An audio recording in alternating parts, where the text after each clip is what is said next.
Remember that I talked about how mountains, they represent the realm of the god, the realm of the divine beings, the realm where you go and you perform a sacrifice somewhere on that slope, and then you are able to enter into the realm of where God dwells.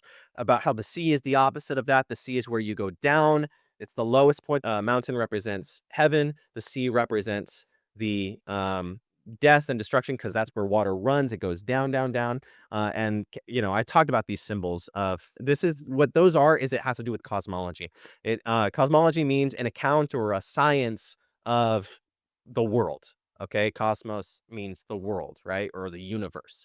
So the design, ordering, and nature of how the universe is, how it's made, how it's ordered, and what is the hierarchy of that order. The Bible is presenting what scholars will call a three-tiered cosmos. Three tiers. The cosmology of the ancient world included three main tiers or realms, which made up the totality of the cosmos. The entire universe is made up, or the created world is made up of these tiers: the skies, the land, and the land. Okay, the underworld. And this shows up time and time again in the Bible.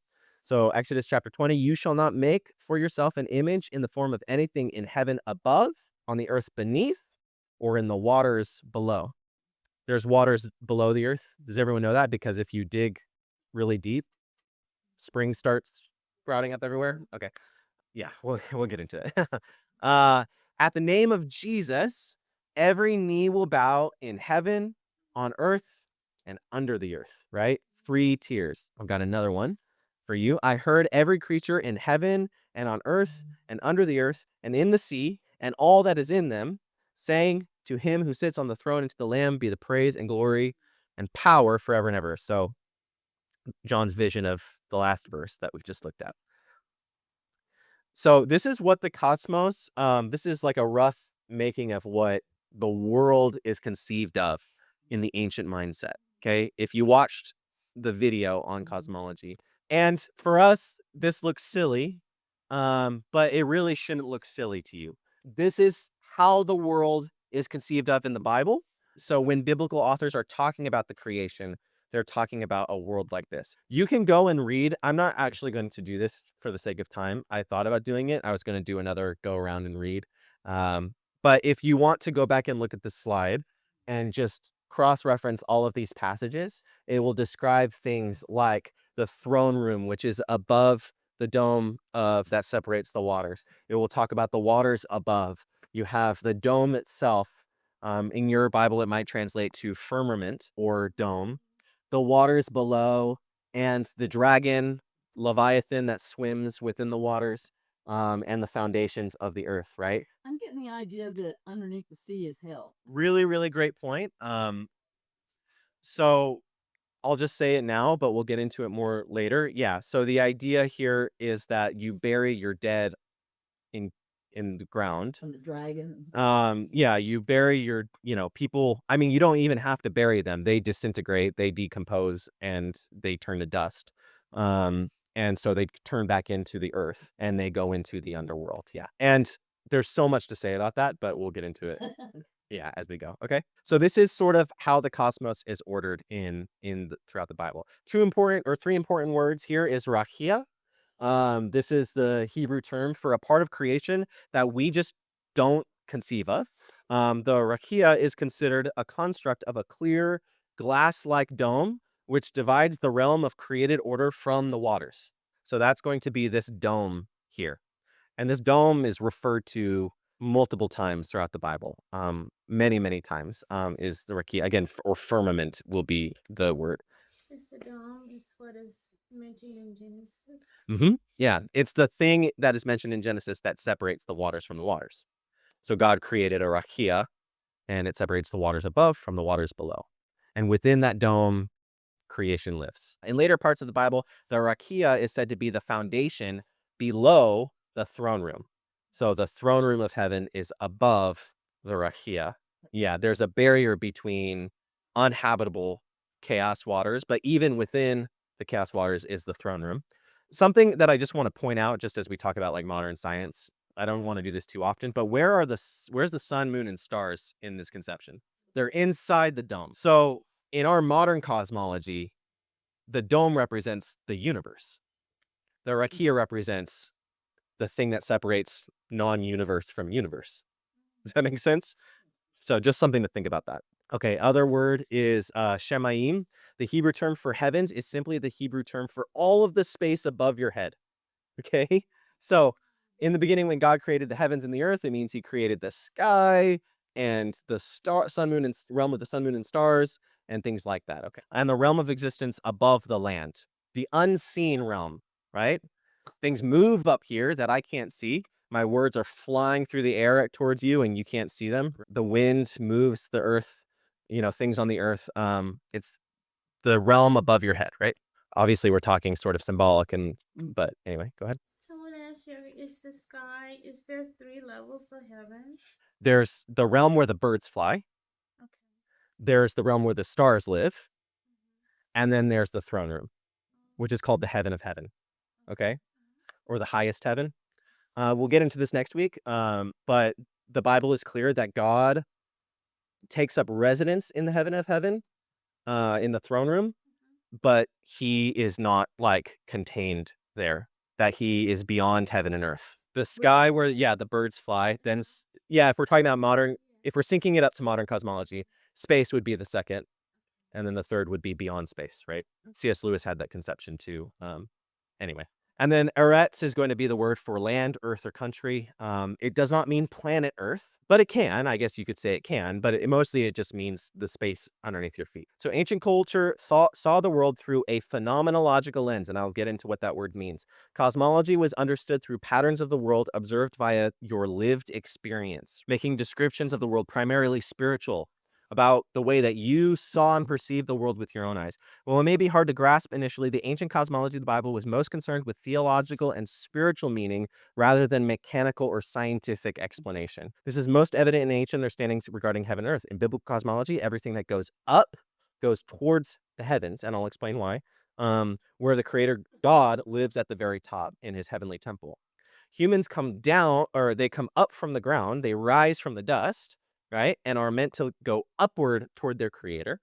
But because of their act of sin, they return downward and turn back into dust. From dust you came, and because of your rebellion, to dust you shall return. Biblical cosmology, this is what's really important, guys, for us to understand. Just because it doesn't have a scientific description, it's not lying to you, or it's not mistaken. It's not a mistaken view of reality. The biblical cosmology describes what you see and experience for yourself. So when you go outside, look up and down and all around you. When you discern the order of creation, what appears to you is something closely resembling what is described in the Bible. First of all, the world is divided between sky and land, heavens and earth, right?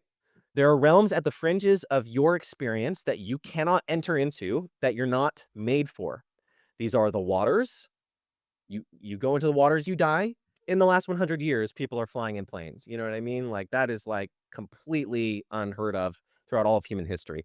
We can't go, and even our seafaring, technology has radically advanced. You know what I mean? It's very dangerous to go into the ocean, and we can't even delve into the depths, right? The ocean, the submarine, Titanic submarine that exploded, right? So there are realms that we cannot enter into. Light comes down from above and is provided by entities that are not the creator, because you can see them and they exist within our realm clearly, but they convey immense glory and power through what they provide for the earth. The birds are fit for the sky, sea creatures for the waters, animals for the land. I'm just explaining Genesis 1 to you. Do you see what I'm saying? And human beings are unique from all of these in that our ability to comprehend and contemplate our experiences and understand higher meaning is what equips us to properly rule as God's imagers. We'll get more into what that means in Genesis 1, but I guess the point here is that I just outlined Genesis 1 to you through your own eyes. Does that make sense? Through your own eyes. This is what we call phenomenology, describing the world via a hierarchy of meaning that is apparent to your experience. Phenomenology, the science of experienced phenomenon. So describing the world based on how you see it. And that's how God would describe the world to ancient people. And that's how ancient people would describe the world. Phenomenology and directionality, the baseline assumption is the difference between up and down. That's sort of part of what forms this cosmology. Let me ask you, who has the most power, influence, and honor among these individuals? They're all the same, right? Who has the most power, influence, and honor now? Even something as simple. Yeah. Even something as simple as standing on a chair affords a certain kind of power. From here, all eyes can see the one standing above the rest, and the one standing above the rest can see everyone else unobstructed. So when the Bible talks about God is on high, he can see everything. It's using this language. And the Bible will sort of be tongue in cheek at times, like it doesn't actually think that God is necessarily located anywhere looking. He's omniscient, right? When we say God is on high, we're using this directional language to describe what it means. What, like there's a meaning to that, right? That there's a certain kind of thing that is afforded to me just by being above all of you right now, like a head taller above every one of you. And God is like that to the infinite. Well, it seems pretty simple at first. Understanding the sense of directionality and hierarchy is super important for truly understanding what God is communicating in the Bible, right? Sky and land, below, above, low and high, body and spirit. Body comes out of the waters, it comes out of the dust, and it is imbued with the spirit. So the spirit brings up brings up things from the low point. The earth or the waters, it represents potential, whereas spirit represents authority. The word that comes from on high lands on the earth and brings up things. The earth is changing, whereas the heavens are unchanging. This idea that you look up and you even see the stars and they move, but never apart from their courses, right? And the seen and the unseen, right? If you go up, you're going towards these higher realities. If you're going down, it's these base realities, right? Therefore, know this day and consider it in your heart that the Lord himself is God in heaven above and on earth beneath. So directionality. As the heavens are higher than the earth, so are my ways higher than your ways, and my thoughts higher than your thoughts. What does it mean for a way and a thought to be higher? Is that a literal direction? The idea here is that we're taking these sorts of concepts and and there's a meaning behind it that we can apply. So my ways are higher, they're elevated, right? Is what God is saying. He delivers me from my enemies. You lift me up above those who rise against me. So this idea of, again, this is metaphorical language about being lifted higher than my enemies that David is using. Thus says the Lord, remove the turban, take off the crown. Nothing shall remain the same. Exalt the lowly and bring low the high. How important this is going to be as we understand what is happening in the Bible. Okay. Especially because the idea is that there's a reversal of these things, that low things that are considered shameful are brought up, right? So God is glorified through his suffering on a cross, the most shameful death. These ideas of directionality and hierarchy, things that are to be desired, things that are honorable, things that are good are high. God will incarnate himself, make him low, go down into death, and come back up again. There's a collapsing of the hierarchy almost throughout the biblical narrative.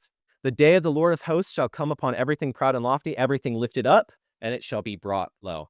There again is that collapsing of that. I went down to the land whose bars close over me forever, yet you brought me up from the pit. This is Jonah. So he goes down deep into the waters as he's swallowed by the fish or the whale or the dragon, and he comes up, right? He comes up again. This is our cognition. Even the idea that authority comes from above, our eyes and our brain and our mouth, the thing that represents us, like I'm all looking at the top of you. Does that make sense? So, and this controls everything else, right? And if you're troubled, just let me know and we can talk about it.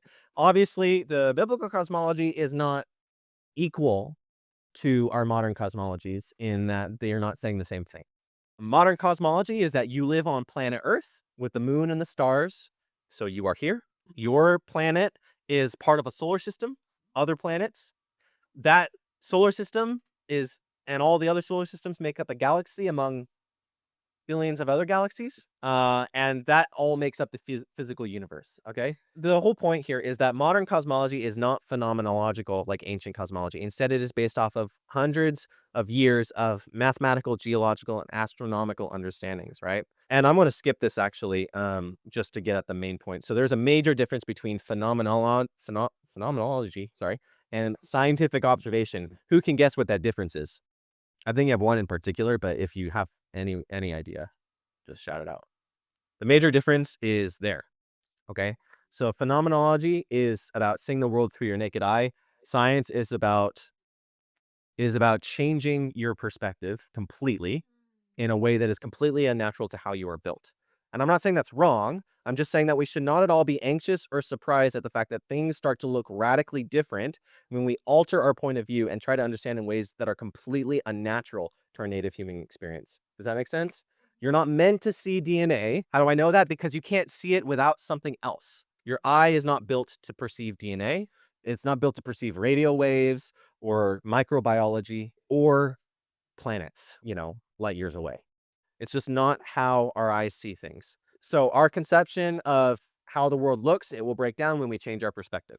The prophets did not employ modern scientific descriptions of the universe. They couldn't. Those descriptions did not exist. Their language is not equipped to describe to you the quantum realm. Their language is not equipped to describe to you nebulas and stars that are made out of however much certain types of gases or whatever, right? They're not equipped. And what good is it to you in your life to know those things if you're trying to figure out how to actually manage the world with meaning? You could use a metaphor before, like water. Yeah. Is it H2O or is it something that I use to hydrate myself and wash my clothes and hydrate my children? And exactly. That's a great example.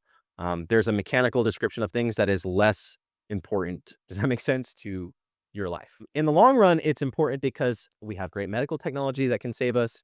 We have cars and planes and all these things, right? That is built off of the mechanical sciences. So it has helped us to advance. But we have to understand that in the same way that we can comprehend how God chose specific languages to convey his message, we also should be able to understand that God chose a specific worldview, namely a worldview without these assumptions. The choice of God to reveal himself through people ignorant of material sciences did not hinder his message. On the contrary, God working with ancient people is what has led to the progression of humanity so that we could live better lives through scientific discoveries.